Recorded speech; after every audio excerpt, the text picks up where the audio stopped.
तर मान्सून केरळमध्ये दाखल झालेला आहे। हवामान विभागानं ही माहिती दिली आहे। नेहमीच्या निर्धारित वेळेपेक्षा मान्सून यंदा 3 दिवस उशिराने आलेला आहे। केरळमधील अनेक जिल्ह्यांमध्ये ऑरेंज अलर्ट आणि येलो अलर्ट जारी करण्यात आलेला आहे। केरळमध्ये मान्सून दाखल झाल्याची अधिकृत घोषणा हवामान विभागाने केली आहे। पुढील 7 दिवसात केरळ तसेच तामिळनाडू आणि कर्नाटकच्या काही भागांमध्ये मुसळधार पावसाची शक्यता आहे।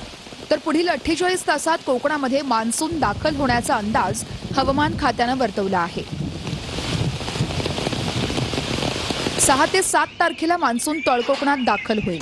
यानंतर मुंबई, कोकण, पश्चिम महाराष्ट्रासह इतर भागात पावसाला सुरुवात होईल।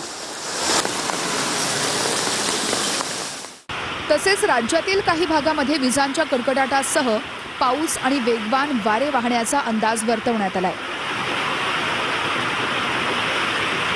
साधारणपणे मान्सून 1.5 महिन्यात संपूर्ण देश व्यापून 1 जूनला केरळमध्ये पोहोचतो। मात्र यंदा मान्सून 4 दिवस उशिराने दाखल झालाय। तर विदर्भातील मान्सूनसाठी 15 जूनची प्रतीक्षा करावी लागण्याचा अंदाज आहे। 2 ते 3 दिवसात मोसमी वारे महाराष्ट्रातील काही भाग व्यापू शकतात, अशी माहिती हवामान विभागाची आहे।